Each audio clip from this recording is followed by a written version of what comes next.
And on the line, I have Margaret Gordon. Good morning, Maggie. Good morning. Oh, there you are. How's it going? Yeah, good. 7 o'clock in the morning here in Melbourne. Not quite dark, but fine. Not freezing, so that's good. Yeah, so now, we've, of course, RDU's 50 this year. Yep. I know. Yeah, same age as me. RDU, same age as me. And almost me too. Exactly. Yeah. It's wonderful, isn't it? 76 babies. Yeah, man. Year of the dragon. Yeah, fiery dragons. Top of the Chinese horoscopes. And so we've got the, of course, RDU 50 Film Festival, Radio at the Pictures. And I'm very happy to say that 2 of your films are being screened, which is, of course, Life in One Chord and Into the Void. Mm-hmm. So, yeah. So tell us about that, Margaret. Well, I mean, so Life in One Chord, I mean, some people might have heard of it or seen it because it just came out last year, 2025. Yeah. And it's a film that's about the life of Shane P. Carter, who we all know from Straight Jacket Fits and Dimmer.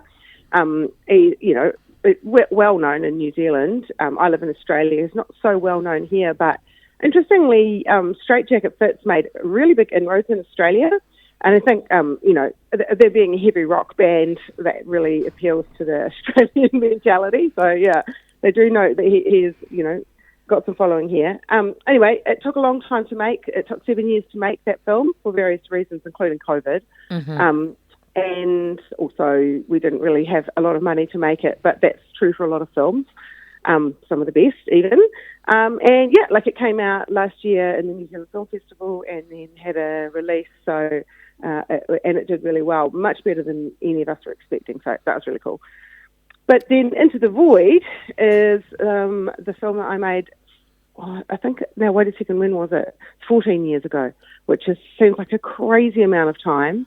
And that one is about legendary Christchurch heavy metal, hard rock, art rock band Into the Void, who I know you know quite well, Missy G. Mm-hmm. Yeah.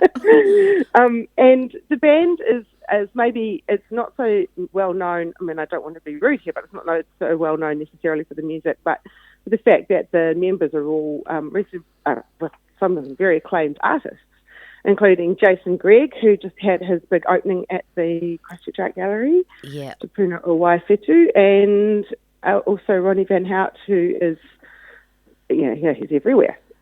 Standing on top of buildings, looking at people. And travelling around Copenhagen.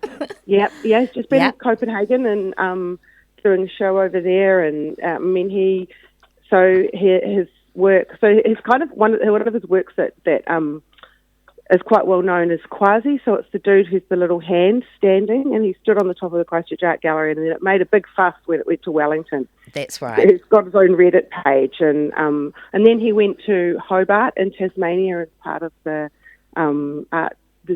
music art festival there, Dark Mofo. Mm-hmm. And it's moved to Ballarat. He's gone to Ballarat now. So Quasi is touring as much as Ronnie. Oh, wicked! That's like Ballarat. That's Nick Cave country. Yes, that's right. That's where Nick Cave came from, and Warren Ellis. Mm-hmm. That's right. Country Victoria. It's kind of a crazy part of the world. Old gold fields, big old kind of gold rush town, big old buildings, very beautiful, but also very country Australia, which, if anyone's been to country Australia, they kind of know what that means. Wicked. And then there's Mark White, drums. Mm-hmm. Mark White on the drums, who's a sculptor. And is that big pile of coal still there? Yes, it is. Yep. I love that pile of coal because I live on that side of the tracks and I'm from the coast, and I'm like, it certainly is. Yeah, just on Morehouse Ave Bridge there on the corner. Mm-hmm. Yep, that's right. And then Paul Sullivan, who is a noise music artist, who actually, he's really amazing, and I'm very happy to hear that Into the Void are actually playing again after a pretty long leave of absence. Absolutely. So they're playing at the next Go Live in August with, and on the bill too, which I think is quite ironic and quite hilarious, Push, push. Yeah. So we'd be tripping out on our motorbike. That's right. Isn't that so? Push Push has reformed. Yeah. Did you ever see them? I did. I must have seen them maybe when I was like a pre-teen. Like I was about 12, and I think they came to the coast and they played at the Regent Theatre and at all ages. An all ages like gig. Yeah, I saw them play at the Chinese Cultural Hall, which was by Hackley Park. Yeah. Push Push, supported by Pumpkinhead. Sorry, a bit of cat dog. Supported by Pumpkinhead. It was great. I was a teenager as well. So, yeah, they toured the country. Yeah, and Pumpkinhead just did like a sort of recent get-together as well, didn't they? All of the the bands are reforming and it's playing again. I saw the Bats last night, not that they've ever stopped. Oh, wicked. Where did they play? Yeah. They played at the North Kit Social Club, which anyone who's seen shows in Melbourne will be pretty familiar with. Mm-hmm. It's a great venue. Like a great room, which is attached to a pub, and it's literally a 10-minute walk up the road from me. So I found it very convenient.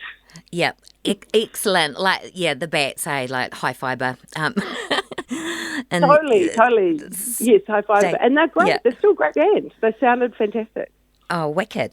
And, so that's the screening for Life in One Chord and Into the Void. Yep. Yep. And the reason, the thing that I would say about both of those films, the thing is, you can watch both of them at home, but the reason to go and see them at the cinema, and there is a reason, it supports local cinema, which is obviously really important, but also Absolutely. It's the sound mix. Like, what you'll get at home will never be the same experiences in the cinema because, we've put a lot of effort, time and money, I will say, into mixing it for surround sound and getting all the tracks to sound really amazing in the cinema. So it's that's why it's worth going. It's just because it's actually a totally different experience, in my opinion. And Chris Sinclair, who did the sound, just did such a good job of it. So, yeah, that's why to go. Yeah. And also support RDU, of course. Of course. And, and then you get to see Into the Void on the big screen. Yeah, and there's not that many opportunities to do that. So, people got to take it. I know a bunch of tickets have already sold. So, wicked. Anyone who wants to go probably needs to get in. Will you come over? Oh, I know, I can't. I know. Maybe. I've spent half my life in New Zealand, I know. Travelling over all the time. But no, I can't, unfortunately. I can't get time off work. But I would love to, and I'm there in spirit. Absolutely. And just in terms of film production, I just, my hat, I take my hat off to you, Margaret, because, it's because you're very good at what you do. You're excellent. And it just seems that you really do let the subject, you bring the subject out and let the subject speak for itself. Oh, thanks. Yeah. Yeah, well, I mean, look, if you're dealing with someone like Shane Carter, you don't actually, and we really discovered this early on, you don't really need to do much, he is a performer. So he had minimum tolerance for fuss. Didn't really getting set up and doing multiple takes, didn't want to do that.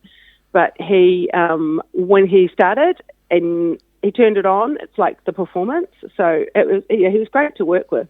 And he's also very funny guy, that's him. I mean, and it's the same with Into the Void. If you meet those guys, that's exactly what they're like. Yeah. I know. It was quite cute because at the Chambers, the opening for Jason's show, which is still there, so people can go and check it out. Yeah. So worth going. And it's free. Oh, my God. I know. And then, jealous of the people of Otatahi, yeah. I rode up to him, go, "Hi, Jason." And he goes, "G'day, mate. How you doing?" Just like that, Yeah. Yeah. Yeah. No pretense around those boys, that's for sure. Nope. Excellent. Hey, now, Margaret, we've got a double pass to give away to the opening, which is the Pavements film, to the film festival for radio at the Pictures for RDU's 50th at the Lumiere.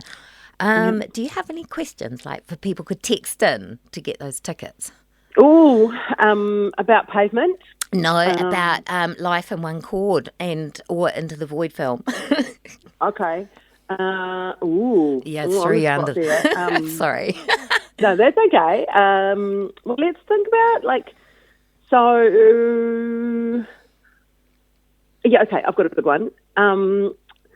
Someone can name one of Shane Carter's bands previous to Straight Jacket Fits. Okay, brilliant. So please, if you can name one of Shane Carter's bands previous to Straight Jacket Fits, text that in, 021738 and those is double pass to the Lumiere on the 22nd of June for the RDU 50 Film Festival. Radio at the Pictures will be yours. Now, Straight Jacket Fits, we're going to roll in. I found Dialing a Prayer, Margaret, and Yep. I remember those days. You could actually, in the 80s, 90s. Yep. Yeah, well, the story of that is that, Shane loved Dialing a Prayer. Like he would ring up and listen to Dialing a Prayer. I mean, so much of that stuff, Shane's life growing up in Dunedin, you probably kind of get a bit of a vibe for it growing up on the coast as well, it's pretty isolated, it's kind of crazy weather, and, what have you got to do when you're a punk teenager with no internet and, everything comes from overseas, takes about 3 months. Well, you're going to dial up a prayer, aren't you? That's one of the things you're going to do. Absolutely. I'm just trying to dial up the prayer. Yeah, you dial it up. That's also, Shane says when he performs that song, I've seen him do it a couple of times, that, a lot of people really think She Speeds is their best song, but that's actually one of his personal favourites. Yeah, fantastic. And there's also a book, isn't there? Oh, yes. Yes, the Shane Carter book too. Yes. So, I'm for anyone who's interested in Flying Nun and that period of time, New Zealand music legacy, Shane, any of it, his book, Dear People I Have Known, is a fantastic read. And it's got all sorts of amazing observations, smart guy, and also talking about, the real inside of what was going on and at that time from his perspective. So I highly recommend it. It's a great read. And there's a few books that have come out now about that time. The Clean book has just come out. Oh, yes. Actually, I got to interview Richard Langston. Oh, it's a great book. I've read it. It's great. And also the Chris Knox book too, which I haven't finished, but is also wonderful. So, anyone who's interested in that stuff, and it is a really amazing period of time for music in New Zealand, those books are really great. And I got to say too, there's a big following for that music over here. Big turnout for the Bats, sold out quite early. There's people love that music all over the world. And it's a huge following in the States, and absolutely. And it's so important to capture that history. Yeah, because if you don't, it'll be gone. Exactly. And that's case in point, with Life in One Chord. We did an interview with Andrew Bruff, who was the guitarist from Straight Jacket Fits, who passed away while, during production. So, that was his last interview. That's why documentaries are important, because if you don't go and film and talk and record, it's gone. Absolutely.